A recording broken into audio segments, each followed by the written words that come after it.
आणि यानंतर बातमीपत्रामध्ये बातम्यांचा वेगवान आढावा घेऊयात सिटी 60 मधून। राज्यभरात 26,34,000 बोगस लाडक्या बहिणी। अजित पवारांच्या पुण्यात सर्वाधिक 2,04,000 बोगस लाडक्या बहिणी, तर एकनाथ शिंदेंच्या ठाण्यात 1,25,300 बोगस लाडक्या बहिणी। बोगस लाडक्या बहिणींबाबत उपमुख्यमंत्री अजित पवारांना प्रश्न विचारला असता त्यांचं अजब वक्तव्य। मग लाडकी बहीण योजना बंद करू का? अजित पवारांचा रिपोर्टरला प्रतिसवाल। बोगस लाडक्या बहिणींना पैसे देऊन सरकारनं मतं विकत घेतली। बोगस लाडक्या बहिणींना योजनेचा लाभ देणं गुन्हा, संजय राऊतांचं वक्तव्य। जनतेनं भाजपला कौल दिलेला नाहीये, त्यांनी मतं चोरलीत, संजय राऊतांचा आरोप। मतचोरी करून मोदी सत्तेत आले, राऊतांची टीका।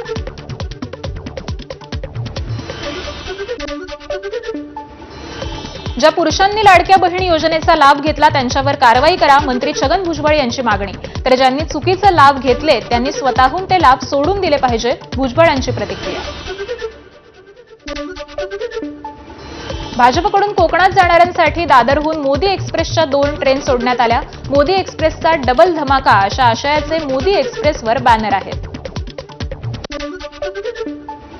गणेशोत्सवासाठी कोकणात जाणाऱ्यांसाठी परिवहन विभागाकडून विशेष व्यवस्था। 5,103 जादा गाड्या सोडण्यात आल्या असून 22 ऑगस्ट ते 7 सप्टेंबर पर्यंत या गाड्या धावणार आहेत। गणेशोत्सवासाठी कोकणात जाणाऱ्या चाकरमान्यांसाठी उद्या धावणार विशेष एक्सप्रेस। दादरहून 1:30 वाजता कोकणात जाण्यासाठी सुटणार शिवसेना एक्सप्रेस। अमरावतीतील पर्यावरणपूरक गणेश मूर्ती कार्यशाळेला उत्स्फूर्त प्रतिसाद। माझी वसुंधरा अभियानाअंतर्गत 500 नागरिकांनी 350 गणेश मूर्ती तयार केल्या। पुण्यातील गणेश मंडळ एकत्र येऊन काश्मीरमध्ये सार्वजनिक गणेशोत्सव साजरा करणार। यासाठी मंडळांनी गणेश मूर्ती काश्मीर पंडितांना सुपूर्द केल्या। पुण्याच्या भोर महाड मार्गावरील वरंधा घाटात दरड कोसळली। घाटातील वाहतूक काही काळासाठी केली होती बंद। घाटमाथ्यावर झालेल्या मुसळधार पावसामुळे अनेक ठिकाणी दरडी कोसळण्याचा धोका। नागपूरच्या भिवापूरमध्ये भरधाव कारचा अपघात। मरू नदीच्या पुलावरून नदीपात्रात कोसळली कार, घटनेत तरुणाचा मृत्यू। पालघरच्या बोईसर सिडको बायपास रोडवर तासाभरात 6 दुचाकींचे अपघात। नवीन तयार केलेल्या काँक्रिटीकरण चिखलामुळे दुचाकी स्लिप होण्याचे प्रकार वाढलेत। अहिल्यानगर शहरातील पटवर्धन चौक परिसरामध्ये जुन्या दर्ग्याची तोडफोड। पहाटेच्या सुमारास अज्ञात लोकांनी तोडफोड केल्याची माहिती। परिसरामध्ये मोठा पोलीस बंदोबस्त तैनात। जरांगेंच्या आंदोलनात सक्रिय असलेला वाळू माफिया सुयोग साळुंकेच्या गुन्ह्यात वाढ। साळुंकेवर एमपीडीपी अंतर्गत कारवाई, त्याला 1 वर्षांसाठी स्थानबद्ध केलं। पबमध्ये ओळखपत्र न पाहता अल्पवयीन मुलांना मद्य विक्री केल्याचा आरोप। पुण्यामध्ये कॉलेजच्या तरुण तरुणींच्या फ्रेशर्स पार्टीतील प्रकार। महाराष्ट्र नवनिर्माण विद्यार्थी सेनेनं बंद पाडली फ्रेशर्स पार्टी। लिव्हर ट्रान्सप्लांट शस्त्रक्रियेनंतर पती पत्नीचा मृत्यू झाल्याचा आरोप। पुण्यातील डेक्कन परिसरातील सह्याद्री रुग्णालयातील घटना। बापू कोमकर आणि कामिनी कोमकर असं मृत झालेल्या दाम्पत्याचं नाव। कोल्हापुरातील सिद्धार्थनगरमधील राड्या प्रकरणी 400 जणांवर गुन्हा दाखल। दोन्ही गटातील 31 जणांची नावं पोलिसांना निष्पन्न।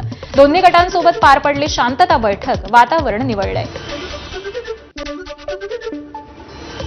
इंदूर पुणे महामार्गावर कंटेनर उलटल्यामुळे वाहतूक ठप्प। नाशिकच्या मनमाड येवल्याच्या दिशेनं 10 ते 15 किलोमीटर पर्यंतच्या वाहनांच्या रांगा।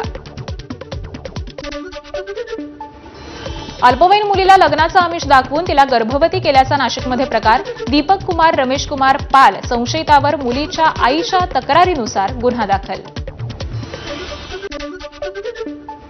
नाशिकच्या चकणापूर धरणाच्या पाणी पातळीमध्ये वाढ। धरण जवळपास 82% भरलंय। गिरणा नदीपात्रामध्ये विसर्ग सुरू असल्यामुळे नदीकाठच्या गावांना सतर्कतेचा इशारा।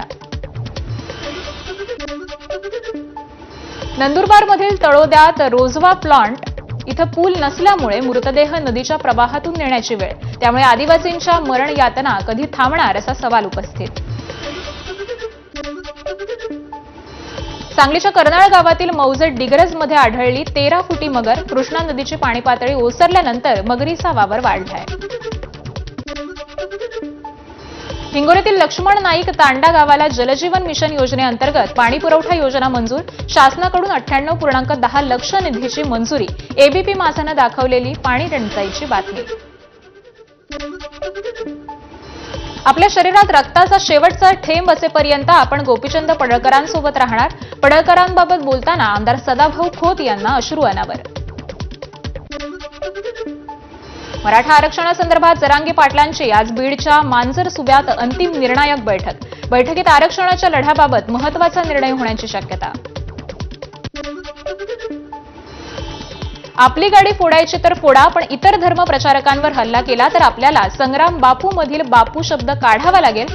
गांधीजींची हत्या करणाऱ्या नथुराम गोडसेचं समर्थन करणाऱ्या संग्राम बापू भंडारेंचा पुन्हा एकदा बाळासाहेब थोरातांना इशारा.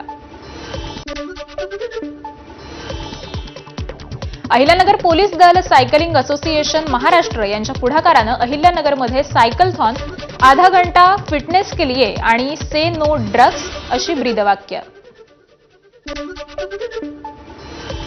पिंपरी चिंचवडमध्ये एका तरुणावर भटक्या कुत्र्यांचा हल्ला. संपूर्ण घटना सीसीटीव्ही कॅमेऱ्यात कैद. तरुण सकाळी 5 वाजता जॉगिंगला गेला असताना त्याच्यावर हल्ला झाला. मुंबई विमानतळाबाहेर असलेल्या पेट्रोल पंपावर एका दुचाकीला आग. सुदैवानं आगीमध्ये कोणतीही जीवितहानी नाही. दुचाकी पूर्णपणे जळून खाक. सण आणि उत्सवाच्या पार्श्वभूमीवर बुलढाणा पोलीस ऍक्शन मोडवर. नांदुरा इथं एका इस्माच्या घरातून 41 तलवारी केल्या जप्त. कायदा आणि सुव्यवस्था अबाधित ठेवण्यासाठी मोहीम. भंडाऱ्यात लाखनीतील कोसलवाडा वाघ गावात पोलिसांचा जुगार अड्ड्यावर छापा. 7 जणांना अटक तर 3 लाखांचा मुद्देमाल जप्त. सिंधुदुर्गात कोकण रेल्वेच्या कार ऑन ट्रेन रोरो सेवेला अल्प प्रतिसाद. खड्ड्यातून सुटका व्हावी यासाठी कोकण रेल्वेनं सुरू केलेली कार ऑन ट्रेन रोरो ही सेवा. भारताकडून अमेरिकेच्या डाक सेवेवर तात्पुरती बंदी. 25 ऑगस्टपासून निर्णय लागू होणार. डोनाल्ड ट्रम्प यांनी लादलेल्या 25% टॅरिफच्या निर्णयाला प्रत्युत्तर. मात्र $100 पर्यंतच्या किमतीची पत्र, कागदपत्र आणि भेटवस्तू बंदीमधून वगळल्यात. चॅटजीपीटी बनवणारी कंपनी ओपन एआयची भारतात जोरदार एंट्री. कंपनीनं पहिलं ऑफिस दिल्लीत उघडलं असून कर्मचाऱ्यांची भरती सुद्धा केली आहे. अमेरिकेत 5.5 कोटी व्हिसाधारकांची चौकशी करण्यात येणार. यामध्ये 50 लाख भारतीयांचाही समावेश. तपासणीत कोणतेही इमिग्रेशन नियमांचं उल्लंघन करत असल्यास आढळल्यास त्याचा व्हिसा रद्द होणार. मेक इन इंडिया असं लिहिलेली मायक्रोचिप तुम्हाला यावर्षीच्या अखेरीस पाहायला मिळेल. पंतप्रधान नरेंद्र मोदींची घोषणा. मोबाईल, टीव्ही, कम्प्युटर, एटीएम कार्डसाठी लागणारी मायक्रोचिप अजूनही भारतात बनत नाहीये. भारताकडून 24 सप्टेंबर पर्यंत पाकिस्तानची विमानांना हवाई बंदी. नोटीस टू एअरमन जारी. पहलगामच्या दहशतवादी हल्ल्यानंतर भारतानं केली होती हवाई बंदी. कर्नाटकातील काँग्रेस आमदार के.सी. वीरेंद्र उर्फ पप्पी यांना ईडीनं अटक केली आहे. कारवाईत 12 कोटींची रोकड आणि 4 आलिशान गाड्या जप्त केल्या आहेत.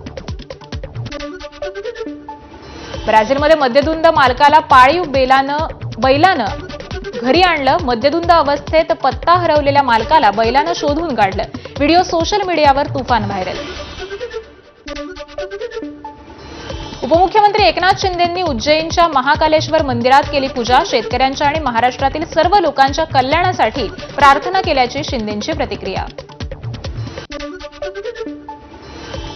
मध्य प्रदेशच्या उज्जैनमध्ये अभिनेता सिद्धार्थ मल्होत्रा आणि जान्हवी कपूर यांनी श्री महाकालेश्वर मंदिरात पूजा केली. त्यांच्या दोघांच्या परमसुंदरी चित्रपट हा लवकरच प्रेक्षकांच्या भेटीला येणार आहे.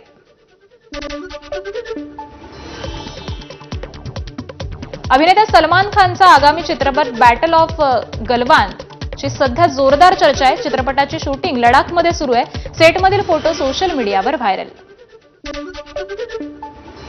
क्रिकेटर रोहित शर्मालाही मुंबईच्या ट्रॅफिकचा फटका. प्रशिक्षण संपवून घरी परतत असताना तो ट्रॅफिकमध्ये अडकला. एका चाहत्यानं हा व्हिडिओ काढलाय.